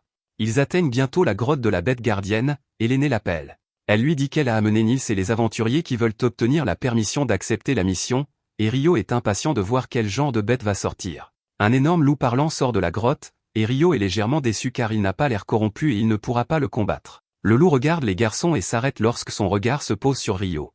Il se présente sous le nom de Kuzan avant de demander à Rio son nom, ce qui choque Granny et Bulan, car la bête gardienne ne donne son nom à personne. Kuzan explique que son nom est assez difficile à prononcer pour les humains, donc il ne prend pas la peine de le leur dire, mais il ne peut pas faire de même avec Ryo.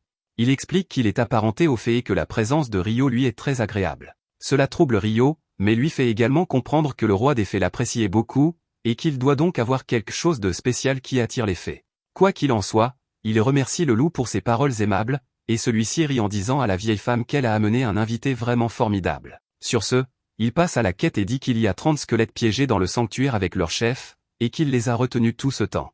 Il dit que le chef est vraiment puissant et qu'ils doivent s'occuper de tous les spires avant de l'atteindre. Tout le monde est d'accord avec le plan, et Eto utilise sa magie de lumière pour venir rapidement à bout des squelettes. Une fois les squelettes normaux vaincus, Amen et Nils ouvrent la porte du sanctuaire pour révéler le squelette géant qui y est enfermé. Ryo transforme immédiatement leurs épées en marteaux de glace et leur dit de les utiliser pour endommager le boss pendant qu'il le retient. Cependant, avant que le combat ne commence, il crée une fleur de glace dans le ciel pour signaler à Kuzan de lever le sceau sur la porte. Lorsque le loup lève le sceau, le squelette boss se précipite hors du sanctuaire. Ryo utilise immédiatement son pouvoir pour créer une couche de glace sur le sol, le faisant glisser, puis Amen et Nils commencent à détruire son monde avec leurs marteaux. Le squelette boss continue de glisser chaque fois qu'il essaie de se relever, et il faut beaucoup de temps à Amen et Nils pour le vaincre. Une fois qu'ils ont terminé, tout le monde décide d'aller voir l'intérieur du sanctuaire, car même l'ancienne n'y est jamais entrée. Ils trouvent une statue de la déesse de la terre au fond de la grotte, tenant une sphère brisée dans sa main.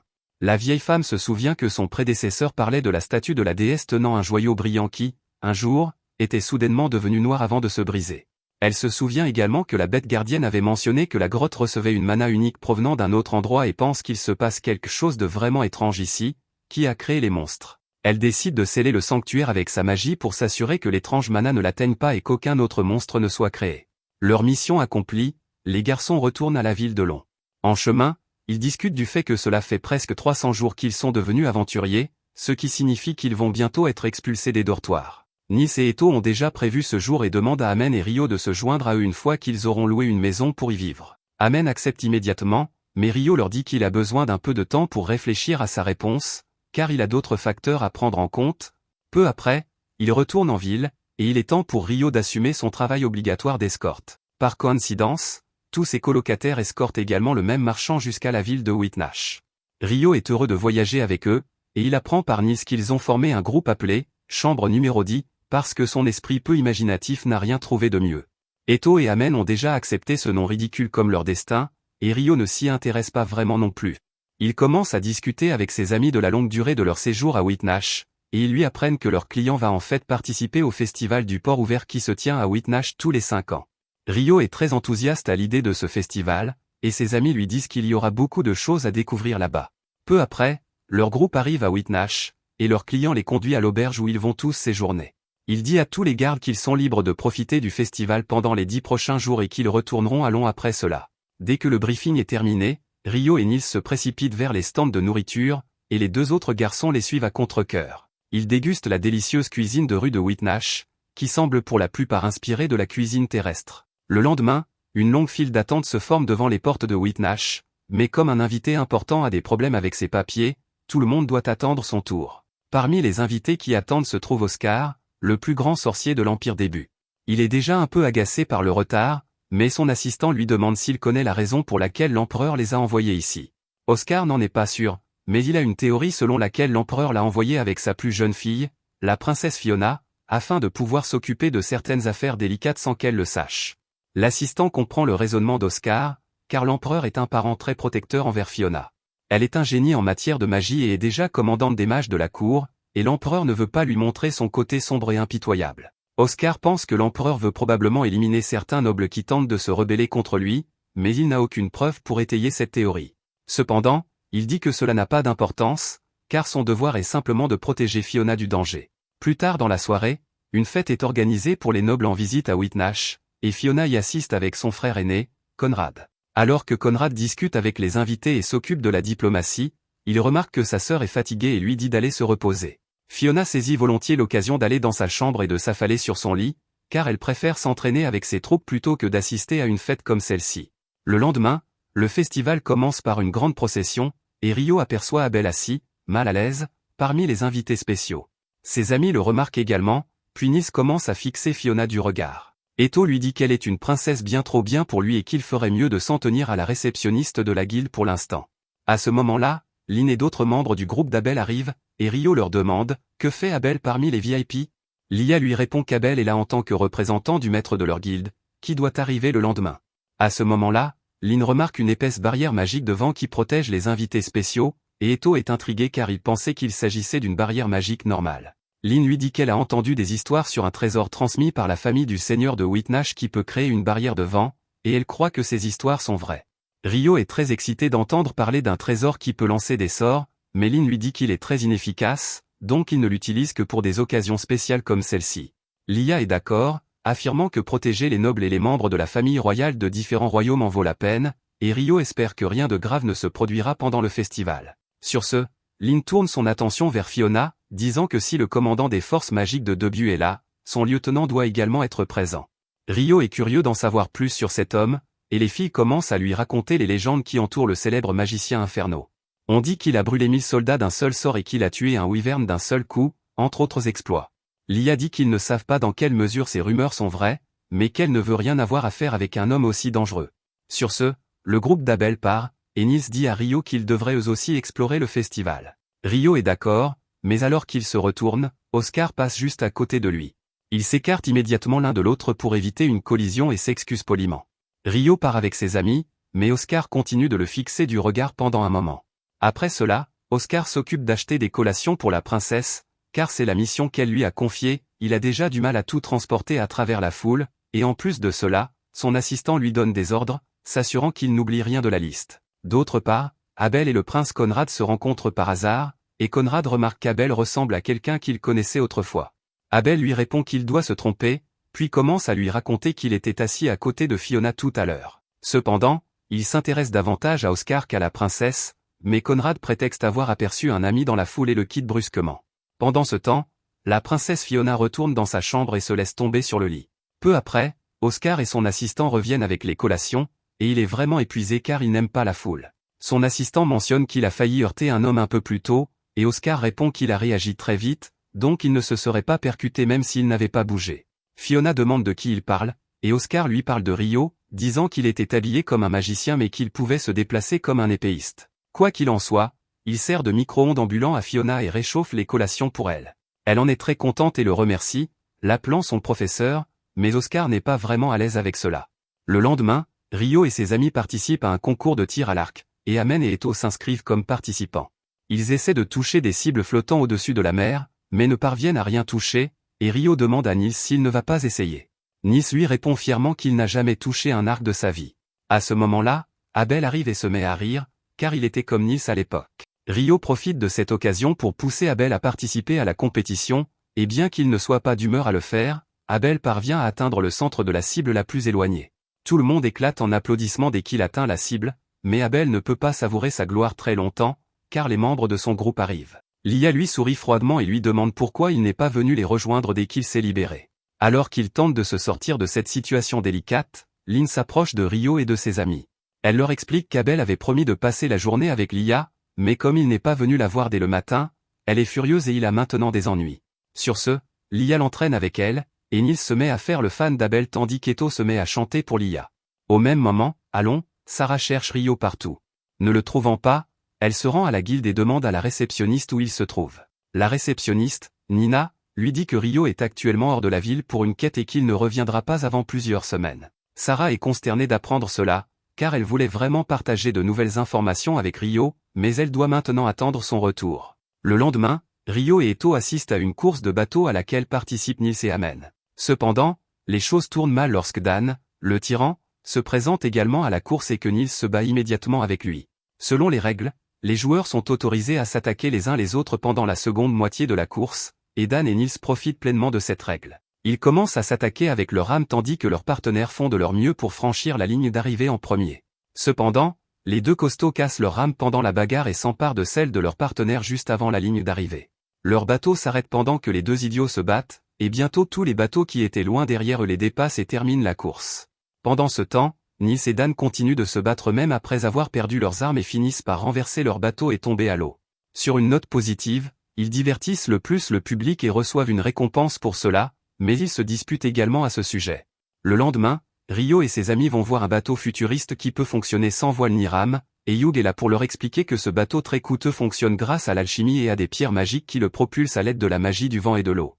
Ensuite, ils se rendent dans un magasin d'armes, et Eto commence à regarder des arbalètes, car il veut renforcer la puissance de combat de leur groupe. Peu après, le propriétaire du magasin arrivé, après avoir appris qu'Eto souhaite fournir un tir de couverture à son équipe à moyenne distance, il lui montre l'arbalète semi-automatique qui peut tirer des flèches rapidement. Eto achète volontiers l'arbalète, car elle correspond parfaitement à ses besoins, puis tout le monde retourne profiter du festival. Plus tard dans la nuit, Abel assiste à une fête pour les invités spéciaux, car Hugh est rentré chez lui une fois de plus. Il rencontre Conrad et Fiona, et une fois qu'ils sont partis, son épée commence à lui manquer, même s'il se rend compte qu'avec la barrière de vent en place, il n'en a pas besoin, mais il ne se rend pas compte qu'il vient de porter malheur à lui-même ainsi qu'aux autres invités. Soudain, un autre invité l'appelle à l'écart pour une conversation privée, et au même moment, le trésor qui projette la barrière de vent commence à mal fonctionner.